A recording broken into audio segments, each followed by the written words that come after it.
The next speaker really needs no introduction, and so I present him to you again, as I've done before, as a friend of this congregation, someone who I trust his perspective, someone that I count as a friend, he and his wife, Debbie. He is an author, he is a filmmaker, and he is most likely, if you look at the data, he is one of the driving forces behind the election of our current president with his efforts in the film industry, his efforts in his speaking engagements, all of the things that he's been doing. So pushing forward toward religious liberty is something that he has his hand in, and we are grateful that he is here. Please welcome Dinesh D'Souza.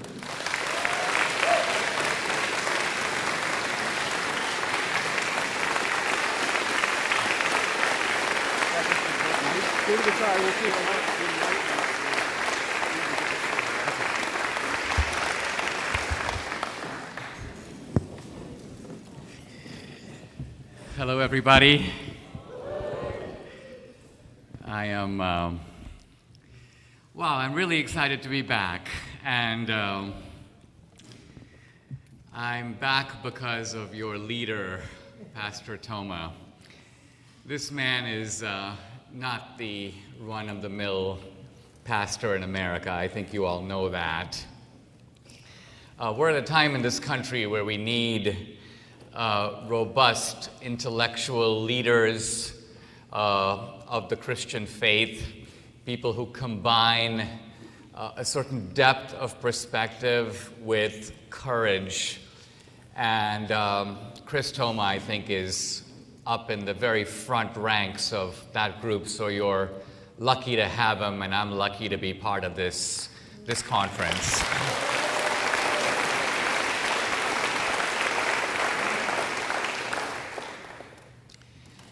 You also happen to be positioned, as you know, in a critical state that could very well make the difference in the 2020 election. And this means that by perhaps tragic necessity, a tremendous responsibility falls on your shoulders. You're the point of the spear. You have the ability to have an outsized influence in this country's future. And I don't know if that's a responsibility you welcome. I hope it is. But whether you like it or not, it's yours. So do with it what you will. I thought I would talk today about a kind of Christian heresy that has now become part of the body politic. It's perhaps the most influential and insidious of all the Christian heresies, certainly in our time, and its name is socialism. Socialism. Now, socialism isn't like paganism. Paganism is not a Christian heresy. Paganism is outside the Christian faith. A heresy is something that is a deviation that claims to be something that it's not. It is an appeal, one may say, to Christian principles, but in such a way as to tempt Christians, but tempt them down the wrong road. That's what the great heresies of the past, the Pelagians, the Manichaeans, the heresies that Augustine fought against many centuries ago. And socialism, unbelievably, is back. I say unbelievably because, I'm a young Reaganite from the 80s. At the end of the Reagan era, incredibly, I was actually in the White House when Reagan said, "Mr. Gorbachev, take down this wall." And most of us thought that this was Reagan using his usual martial rhetoric, but we didn't actually think the wall would come crumbling down. But sure enough, in 1989 it did. And not just the Berlin Wall, but then the dissolution of the entire Soviet Empire, the abolition by the Communist Party of the Communist Party itself. Countries like China, once communist, making a pivot to a capitalist economy. So socialism really appeared to be dead and buried. In fact, I would argue historically that socialism is the most discredited idea since slavery. Only slavery is a more discredited idea than socialism. And today you won't hear it. We have certain forms of slavery today, sex slavery and so on, but no one's actually advocating for the comeback of slavery. You don't actually have parties and candidates that are pro-slavery. But we do have parties and candidates that are pro-socialism. Now, it's important to realize when I talk about socialism, I'm not talking about the small gaggle of AOC and Ilhan Omar. I'm not talking about that nitwit group. I mean, that's the group that gives even Nancy Pelosi the willies. But what I'm actually talking about is the gravitational force that group and its ideas exercises on the mainstream of the Democratic left. So that if you listen to all the Democratic candidates today, they're all being pulled by the socialist tide. Now, when I say they're being pulled by the socialist tide, we've got to realize that we are not talking about what you could call classical socialism. In fact, we're not even talking about Scandinavian socialism. Because very often when you listen to people talk, particularly on the left, they'll say, oh, well, our socialist model is actually Norway. It's actually Sweden. That's the kind of socialism that we want. We don't want Venezuela. We want Sweden. So it's kind of like Sweden C, Caracas, no. That's the motto. That's the rhetorical motto of today's socialism. But if you actually go to the Nordic countries, you begin to see that their socialist model is not only impossible, but actually unappealing in America. Why? The Nordic model basically has two components. The first component is that while you might redistribute income, you don't kill the goose that makes the golden eggs. So the first rule of Scandinavian socialism is don't interfere with the capitalist power to produce an abundant economy. In fact, encourage it. Encourage the entrepreneur. Don't try to tax or regulate that guy to death. In fact, that guy is producing the loot that then is available to be split among the population. That's the first principle of Scandinavian socialism. The second principle of Scandinavian socialism, no class warfare. Don't demonize the rich. Don't go after the white guy. This is not a war of us against them. It is what I call unification socialism. We're all Norwegian Swedes. All our names are Sven. We all ride bicycles. We all carry handbags, males and females alike. And we want a homogeneous Sven socialism that includes everybody. And I mention this because think of the stunning contrast between this kind of Nordic socialism, we're all Nordics in this together, with what we have in America, which goes beyond Marx. Because under Marx, you have a class division in society between the rich and the poor, between what Marx calls the proletariat, the working class, and the bourgeoisie, the sort of capitalist class. But for Marx, that's the only division. There's only one division. And the fight is basically between these two groups. That's it. But we in America have created so many ugly divisions that it never stops. It's not just the rich against the poor. It's the black against the white. It's the man against the woman. It's the legal against the illegal. It's the transgender and the bisexual. So what we have is what can be called identity socialism. Identity socialism is the marriage of socialism, of the classic sense, and identity politics. And it is based upon cross-cutting divisions that cut across all these different wings of society. The strategy of the left and the Democratic Party is to assemble a coalition of disenfranchised or victimized minorities across these lines of division. And so exacerbating tensions between groups is absolutely key to this strategy. The Nordics do not do this. They don't do it. Now, it sounds like I'm sort of praising Nordic socialism, it does have some very serious limitations. Well, one of them is because it is based upon an idea of us, meaning the whole group. Who's the group? Well, the group is sort of us Norwegians or us Swedes. And those typically are going to be white guys. So the immigrant, the outsider, becomes kind of undigestible. And it is true the Nordic countries have great difficulty. And this is true of Europe more generally. It's very difficult in Europe for a Pakistani to become an Englishman, for a Turk to become a German, for a Algerian to become a Frenchman.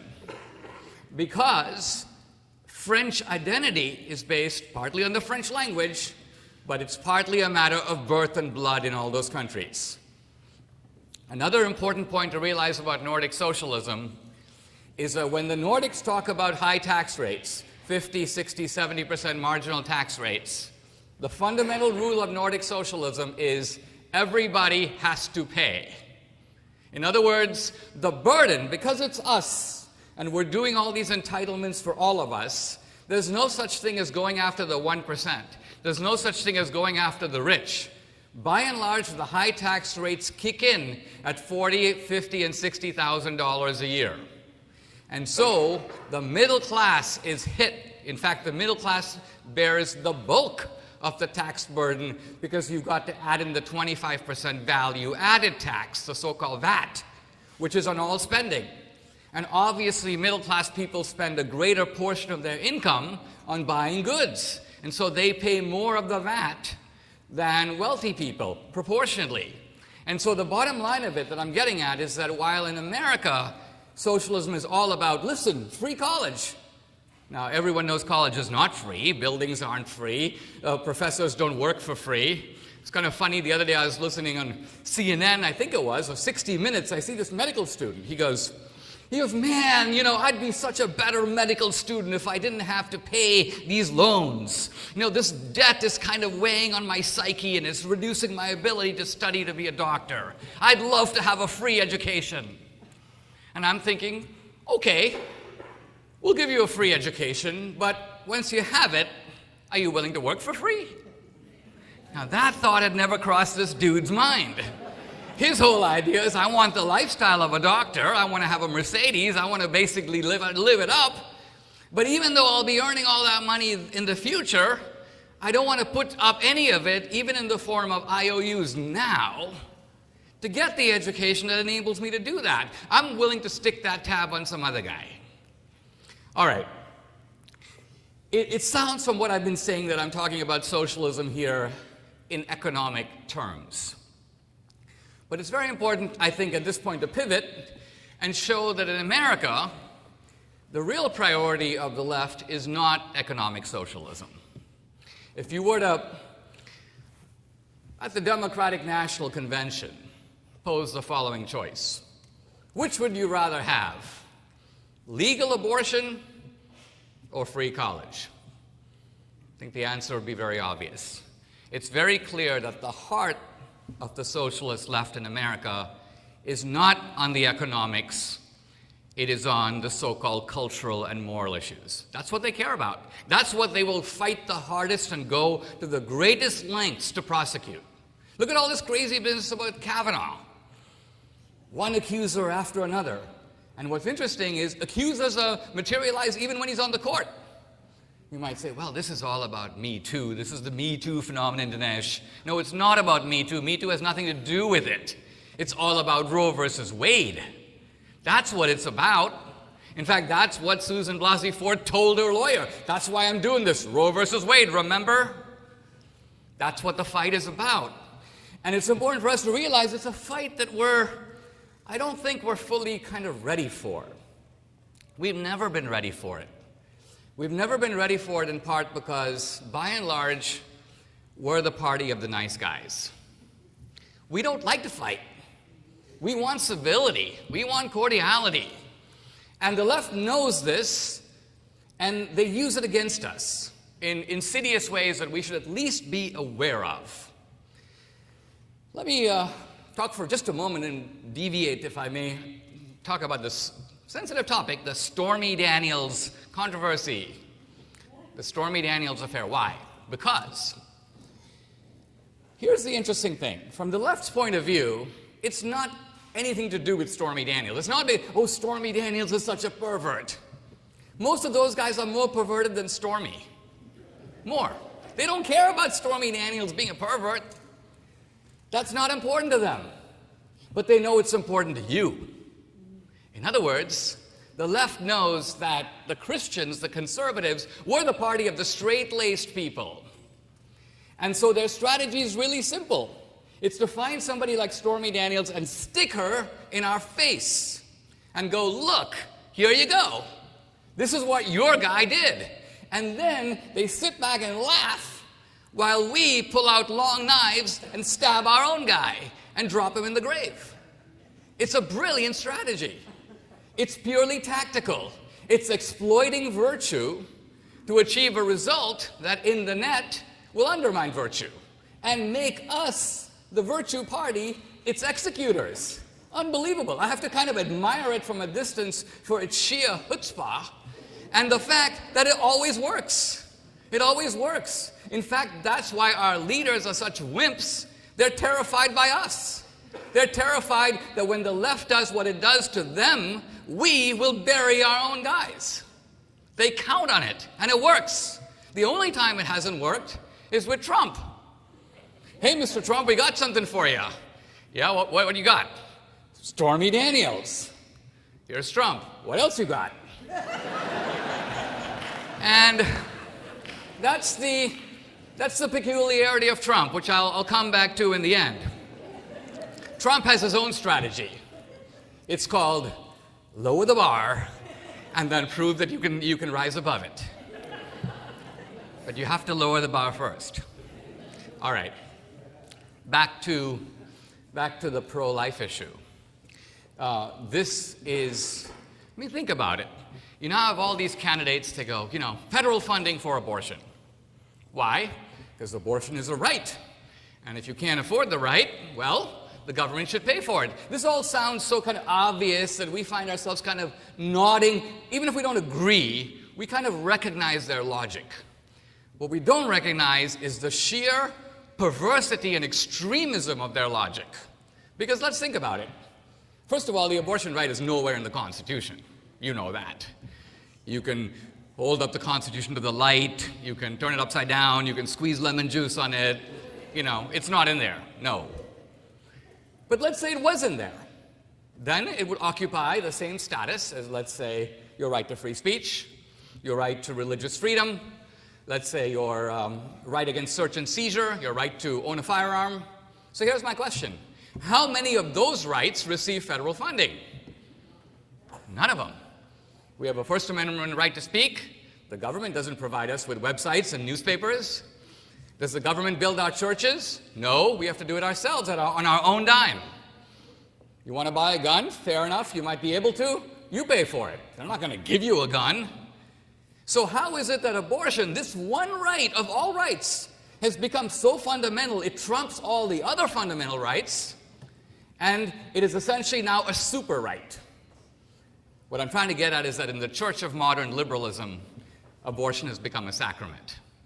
This is something that now has an elevated status, and even though it's not in the Constitution, it has essentially been raised to the pedestal of constitutional superiority, even over other enumerated and basic rights. And look at the sheer perversity of this whole business. I mean, I've been trying to step back and get a grasp of the full horror of this. I mean, the tragedy of abortion is not merely that a woman kills a child. It's that a woman kills her own child. That's what makes this whole thing so utterly barbaric. And the rhetoric of choice is preposterous because, and this goes back to something Lincoln pointed out in the middle of the 19th century in connection with slavery, when Douglas, his opponent, was arguing for choice. Douglas was the pro-choice guy in the Lincoln-Douglas debates. We can miss that because what Douglas was basically saying is, listen, I don't care about slavery. He goes, some people are for it, other people are against it. He goes, we're in a big country. We got to agree to disagree. Douglas goes, listen, why don't we let slavery become a matter of choice? Choice not at the individual level, but at the community level. Let's let every territory, every state decide for itself if it wants to have slavery. In this way, this is a democratic pro-choice solution to the problem, and this way we can live with each other. Interestingly, if you substitute individual for group, you've got the exact pro-choice logic. Let's agree to disagree. Leave it up, ultimately, to be decided not by some uniform moral rule. Let's not impose our morality on someone else. Let's let each group articulate through the democratic process its own morality. And Lincoln's answer to that, by the way, a classic statement of natural law, and I think, in my views, not only the best argument till today against slavery, but the best argument for the pro-life position. Very simple. Choice is actually good. And in a democratic society, choice is the appropriate mechanism of deciding things with one clear and recognized limit. Just as your right to swing your fist has got to stop when your fist comes into contact with my jaw, by the same logic, choice can never be indifferent to the content of the choice. The one choice that is not open to you or to anyone is the choice to cancel out the choices of other people. And so in the case of slavery, you don't have the right to steal the labor of some other guy. He has the right to the fruit of his own labor. Slavery is a form of theft. And similarly with abortion, you don't have the right to shut off the life choices, in fact, all the life choices of a developing, growing human being. And of course, some people go, well, Dinesh, how do we know it's a developing human being? How do we even know it's human? The craziness of all this is, first of all, my daughter sort of points out, she's 24 years old. She's of the age where her friends are getting married, they're starting getting pregnant. And she says, if you go on Facebook, you have all these young women talking about their pregnancies. Hey, check out my baby, it's 6 months old. Hey, look, it's got some fingers. Look, it's got some toes. Look, it's got eyes, it's moving. And their friends all comment on it. Oh, this is great, this is wonderful, and so on. And my daughter says, look, this is not talking about abortion at all. They're just talking about young women who are having a kid. And she says, it is the agreed upon assumption of the woman and her husband and every single one of her friends without exception that what is in her womb is in fact a human life and a baby, not a clump of cells, not look at my toe, it's showing these interesting characteristics. It's not an extension of you, it is a separate, growing, living, breathing human being. Everybody knows it, and our whole abortion debate is just a public denial of what is actually recognized in any other context. In the context of surgery on the preborn, in the context of a woman who has a miscarriage. Oh, my baby died. There's an element of mourning. Not, I lost my finger, but I lost my kid. So this recognized truth about our society has to be publicly suppressed. Why? So that we may continue to have the effects of a sexual revolution run amok, which produces unwanted pregnancies. And the left is fully aware that abortion is, you may say, the brutal underbelly of the sexual revolution. To call abortion into question is to call the sexual revolution into question, and they don't want to do that. Now, this is all another way of trying to say to you that a lot of our Christian issues, our religious issues, if you will, are embedded in larger cultural contexts. The gay and transgender debate, I'll say a word about.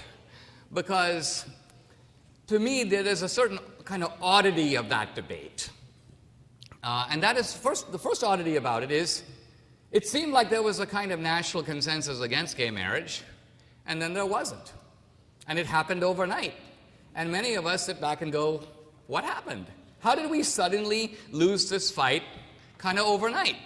Well, one reason we lost the fight overnight is we didn't recognize that this fight was going on long before we saw it. In other words, the fight was occurring in the culture long before it came to politics. The fight really began when Ellen came out of the closet, and it continued with Will and Grace and 300 sitcoms, and the left was propagandizing this issue while we were kind of asleep. And when it came up for a vote, we didn't realize that the actual mindset, not only of the culture in general, but particularly of young people, the future generation, even of conservative kids, had been manipulated, had been effectively propagandized. The other issue that's going on here is that we are seeing a kind of attempt to switch, I would call it, moral codes in America. We tend to see this as a decline of morality. Morality has kind of gone down the tubes, particularly if we look at it from the viewpoint of older generations. But it's not merely an erosion of morality. It's an attempt now to create, I would call it, a substitute morality by substituting the old moral code, which was the external moral code, for a new code, which is the code of the inner self. Let me put it this way. From the beginning of America all the way till perhaps the 1960s, it was agreed upon in the whole society that there is a moral order in the universe that is external to us and makes claims on us. It's our job to live up to it. We don't make the code. It's given to us. It's kind of handed down like Moses coming down from the mountain. Here are the 10 Commandments. Follow them. And you can disagree about what's the code. But if you went to pretty much any American in the 1940s and said, hey, listen, do you think the 10 Commandments would be, if everybody followed the 10 Commandments, would America be a better place? Pretty much everyone would go, of course. And it wouldn't matter if that guy was a Christian or a Jew or a non-believer, you'd get the same answer. So even though there are disagreements about, you may say, theology, there's an agreement about morality. And there's an agreement about morality as something on the outside.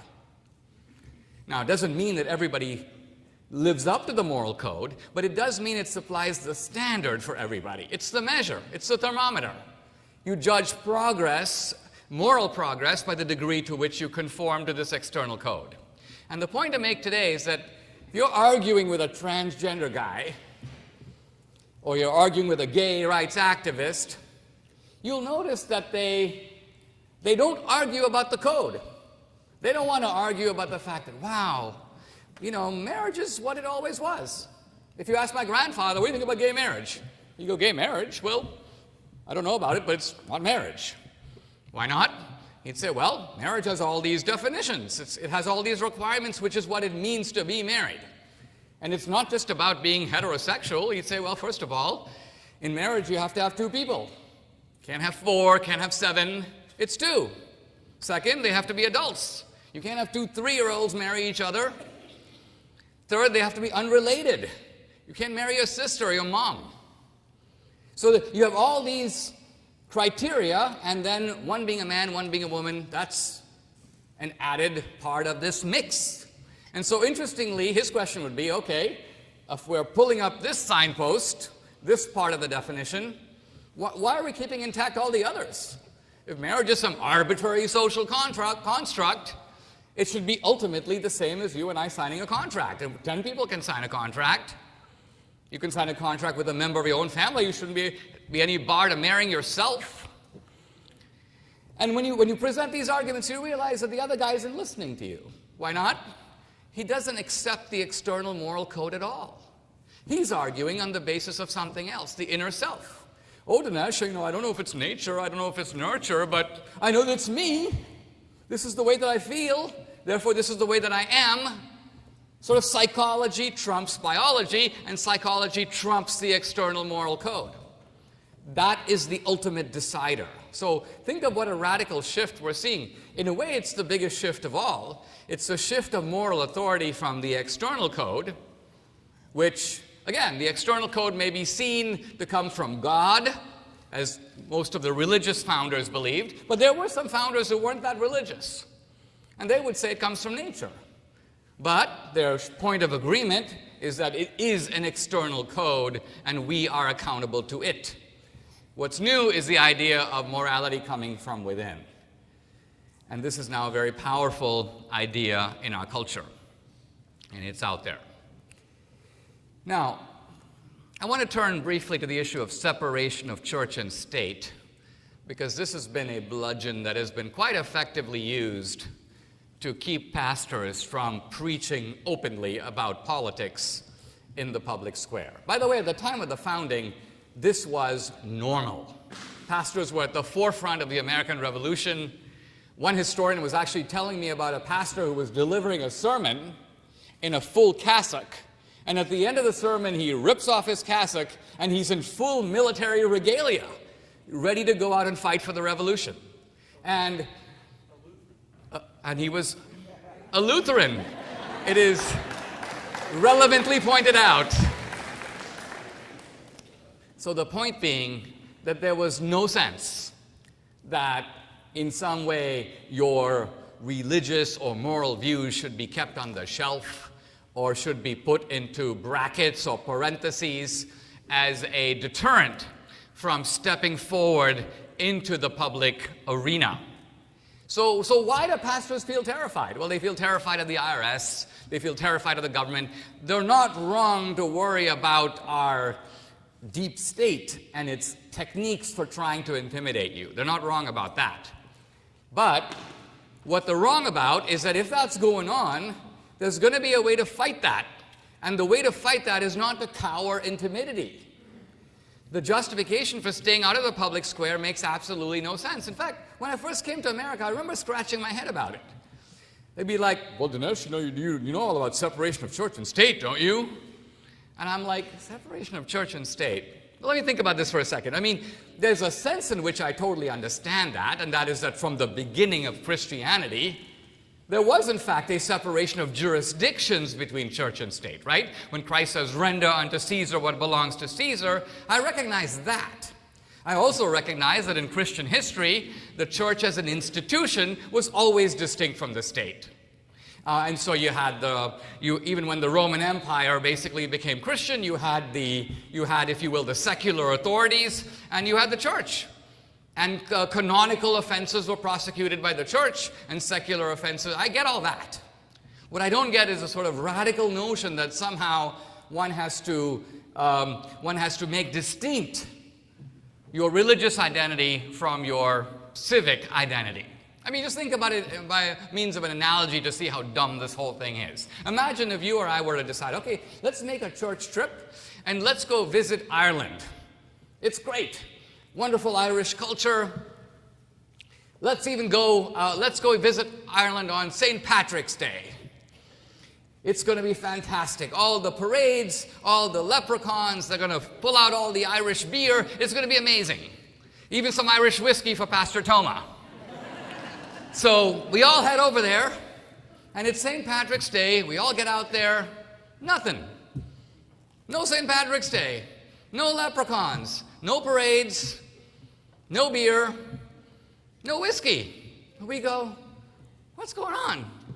They go, Dinesh, hate to tell you, it's finally dawned on us, separation of Irishness and state. And we're like, separation of Irishness and state? What does that mean? They go, well, in the last several decades, we've had a lot of people who are not of Irish descent. And when they see the leprechauns, it kind of makes them uncomfortable. And so we've sort of decided to kind of chuck the whole thing. And you'd be like, well, but you're Irish. What does it mean to subtract your own national identity and give in, ultimately, to an identity dictated by someone who has a veto power over you and is exercising, if you will, a super vote against all your votes? You're even the majority. What's going on? It makes no sense. But we have succumbed to this. And we've succumbed to it again, really for two reasons, I think. One is we're accommodationist. We want to get along. We always think that if somebody is angry, there must be a reason that they're angry. If they're making an argument, there's got to be some merit to the argument. And by the way, this is behind what's going on now. We're always, turn on one of the conservative or Christian websites, they're always issuing calls for civility. Let's return to an America of civility. Don't do this against Trump because you're undermining the authority of the presidency. Don't do this because it's unseemly, it's improper. I totally identify with this feeling, I got to tell you. But to articulate it is to reveal a complete misunderstanding of the situation in which we are now. The situation in which we are now is that the country, its politics, has become somewhat gangsterized. This is what Abraham Lincoln discovered when he came to Washington in 1861. He was a moderate Republican. He was they may say today, a rhino, picked out of the moderate wing of the party. But he was a moderate man who knew right away that he had inherited an immoderate situation. The Democratic Party in 1860 was not the Democratic Party of the 1840s. Just a couple of years earlier, a Democratic congressman, Preston Brooks, took his cane, went into the office of Republican Senator Charles Sumner, and began to flog him with the cane, beating him to a pulp, and the man never recovered. And when this was announced in the Senate, thunderous applause on the Democratic side of the aisle among Northern and Southern Democrats alike. So Lincoln, witnessing this, realized, this is not the same America that I came of age in. And the tactics appropriate to the old America are completely obsolete. So to apply that doctrine today, Charlie Kirk was talking about campuses. Basically for Antifa, if they cancel your talk, it's a win. That's how they look at it. They're not, by the way, trying to terrify me. They're not going to do that. I know who these guys are. They're just these, overgrown infants, coming out of mom's basement. Hey, Mom, where's my Halloween costume? I got to go fight some Nazis. Oh, really, son? Who's the Nazi? Well, he's this Indian guy. He's this brown-skinned Nazi, Dinesh D'Souza. He's coming to our campus. So this is nuts. But it's not nuts in that their target is not me. It's their fellow students who live there. And what they're basically saying is, we can ruin your life. We can make your life miserable. That's the uniform strategy. I believe, did the Colorado Christian Baker speak earlier here today? Okay, look at the strategy with him. Hey, Jack, we got something for you. Here's a lawsuit. That's going to ruin your business. He appeals to the Supreme Court. He wins. But now the key move. They sue him again. Why? It's not even about him. Of course they're willing to destroy his life. They don't care. It's that they want to send a message to every other guy, which is very simple. We want you to be a worm. We want you to grovel in front of us, because if you don't do it, we're going to make an example of you the way we did of this guy. That's the game. There's a very poignant scene in Orwell's 1984 in which they're interviewing this guy Winston. They're interrogating him, and they're trying to get him to admit that 2 + 2 = 5. And he won't do it. He can't do it.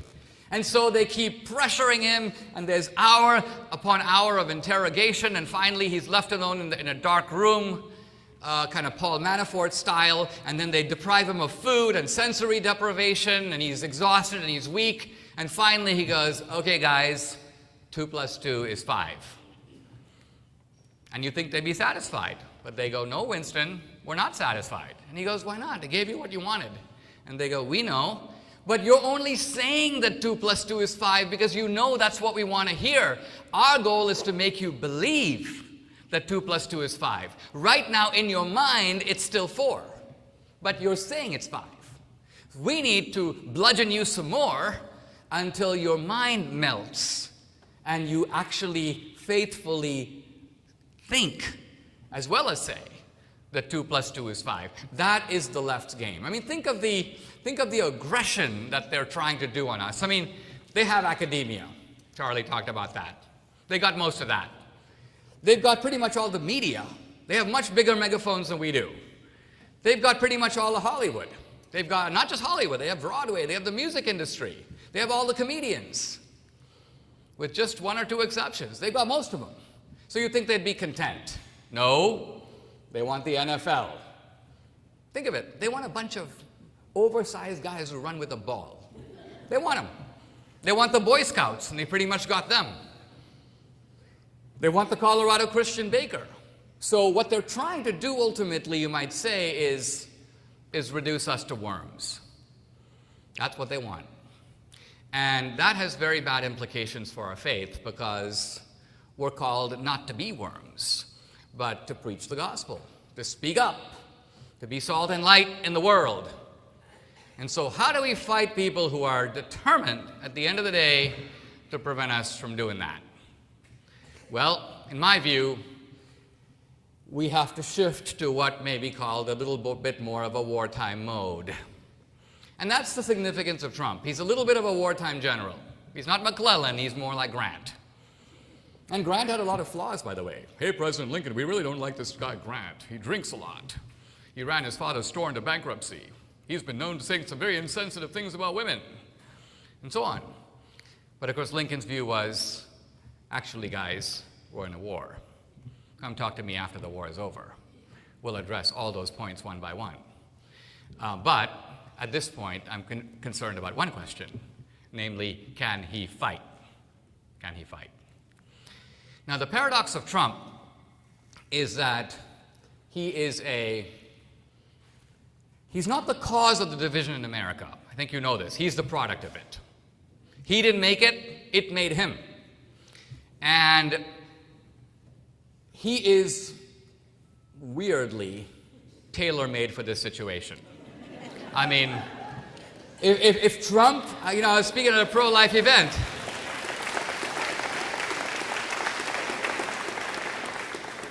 And there was some ambivalence about Trump, and I go, guess what?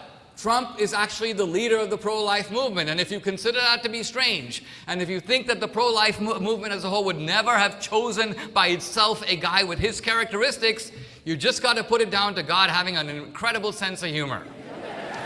This is your guy, right?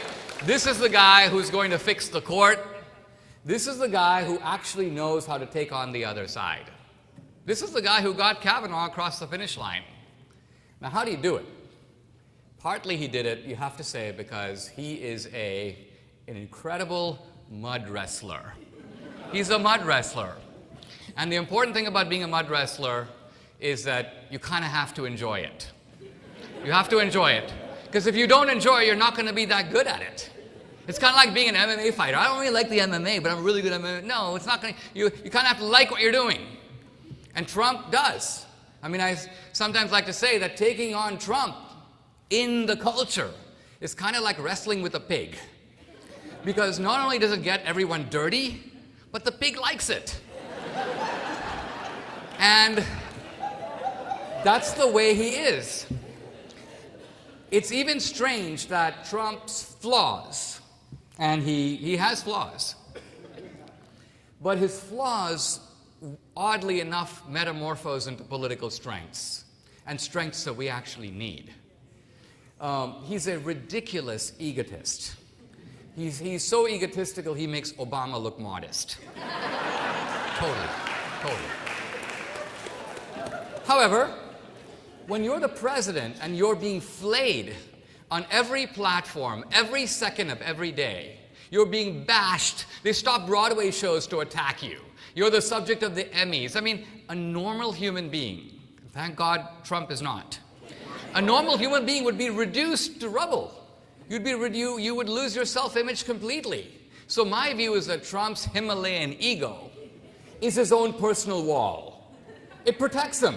It insulates him. All this stuff is going around him. Amazingly, he doesn't notice because he's kind of contemplating his own amazingness and forging ahead.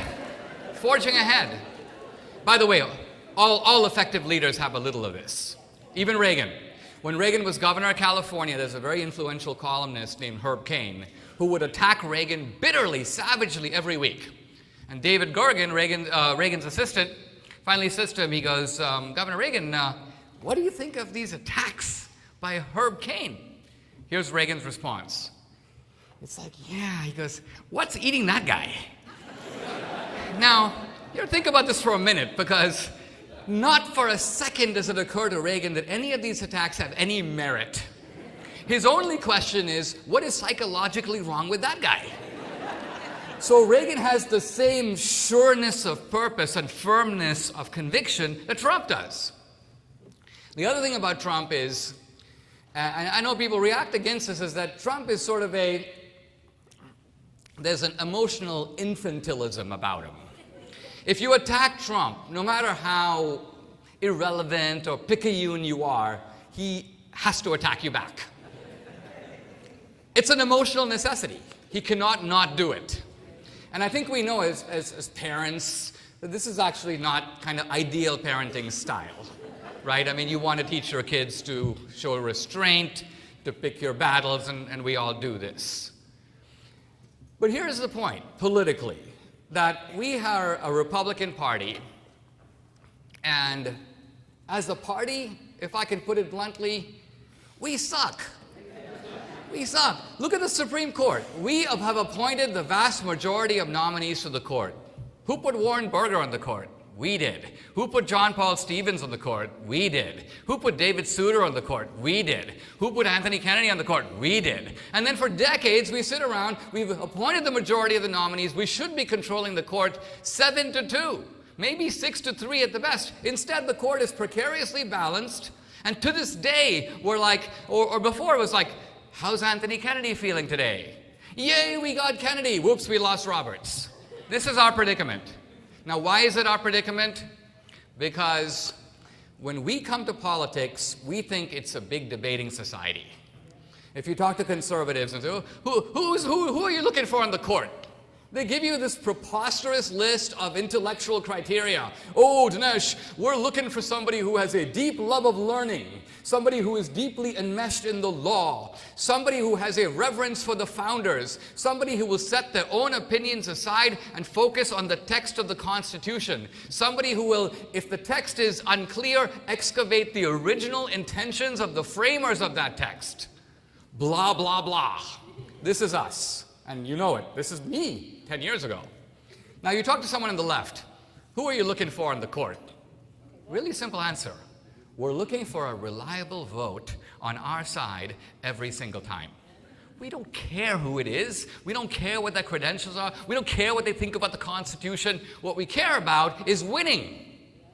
And if you're talking about somebody, whether it's Ruth Bader Ginsburg, we don't know if she's alive. But if she is alive, we do know how she's going to vote. That's the philosophy, that the left can count with Euclidean certainty on its votes all the time. We can't. So here you have, we're coming to this, and it's an intellectual picnic, and we're coming to debate, and they're coming to fight. Now, Trump gets this. Trump understands that ultimately, at the end of the day, it is a fight. And it's a fight not just about him, but it's about us. I actually have very little anxiety about Trump. I have more anxiety about us. Meaning, we're like, let's bring Roe versus Wade to an end. You realize what would happen in this country if we struck down Roe versus Wade? Let's say Trump put Amy Coney Barrett on the court, boom, down goes Roe. What would happen? First of all, the left will threaten civil war. They will go berserk. They will appear in every state legislature. They will throw blood on the legislators. They will try to intimidate and terrify all our people into mute submission. They will try to have more radical laws than Roe on all the 50 states. And they will do it in the heart of red America. They'll do it in Texas. They'll do it in South Carolina. And our guys are not ready for this. We're like, wouldn't it be great if we restore the constitutional responsibility of returning? No, the whole thing is going to go berserk. So we're not in a Reaganite moment, is my point. We're in a Lincoln moment. Lincoln actually knew that things would go berserk. And he knew that when things go berserk, it's actually very important to be ready for them and to have strategies proportionate to the situation. This is the theory in Christianity known as the just war. The just war. When the Confederacy passed a law that black Union soldiers newly recruited into the Union Army were captured, the Confederacy, it was such an outrage that blacks would be fighting against them, that black soldiers captured by the Confederacy were to be summarily executed. Not white soldiers who would be normal prisoners of war, but a black soldier caught by the Confederacy would be summarily shot. And this comes to the desk of Abraham Lincoln. And Lincoln issues an executive order. which in my opinion, I have to admit, is the most barbaric order to come out of the northern side of the war. For every black Union soldier executed by the Confederacy, one Confederate captive will be shot. Now, this is against the Geneva Convention, against the laws of war. I'm sure St. Augustine would not approve. But for Lincoln, it's really simple. You have to do to them what they are doing to you if you want them to stop. And in fact,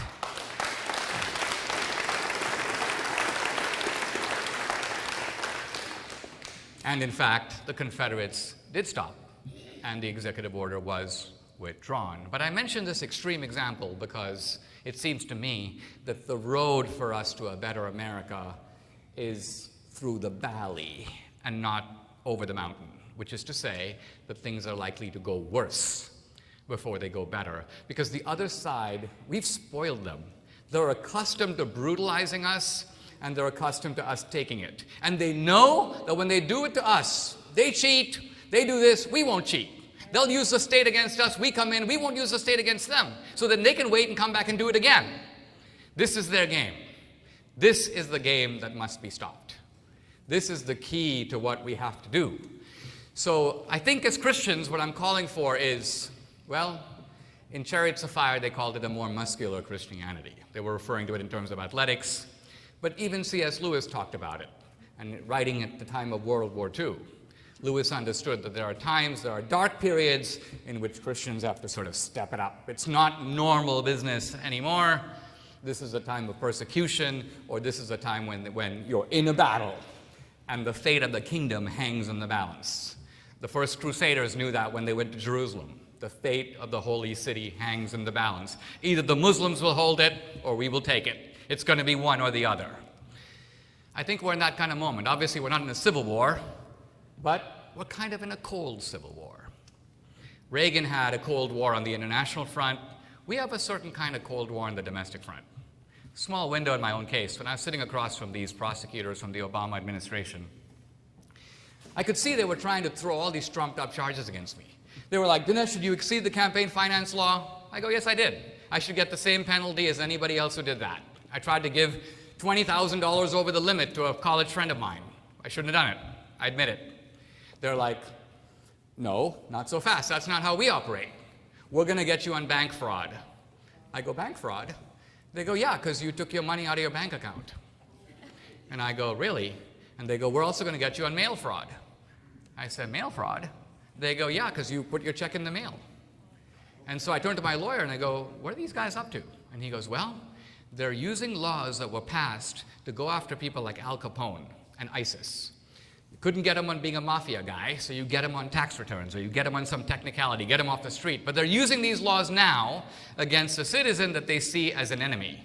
This is the key word. Not a dissident, not a critic, but an enemy. And even though they went for the maximum, they went for 2 years in federal prison for me, I'm fully convinced that if they could have put me away for 20 years, they would have done it. Why? Because again, their goal is this guy is a bad guy, he's a danger to what we stand for, we have to do our best to take him out. Now, this is the America we live in now. And if you don't realize it, it's only for the reason that it hasn't happened to you. When it happens to you, when they come for you, it's not going to be, by the way, two nice gentlemen with a folder. It's going to be police cars and helicopters overhead, and they'll get you for something you've never heard of, that you never even knew you did. But it's somewhere in an accordion book of federal statutes, and they can get you if they pick you out. And the moment they do that, you become a different person. Because you realize that the state, the landscape that you're in is not what you thought it was. You thought you were in a debate, and you find yourself on a battlefield. And that's where we are in America now. So realizing that, I think, is a prerequisite to effective action. We are in a formidable force if we are able to take full stock of what we're up against. When we know what we're up against, it will automatically fall to us, given who we are, upon prayerful reflection, upon summoning up that courage from the bottom of us, we will know exactly what we must do. Thank you very much. Thank you. We're going to take a 15-minute break, and then we'll have the panel. If you need to grab something.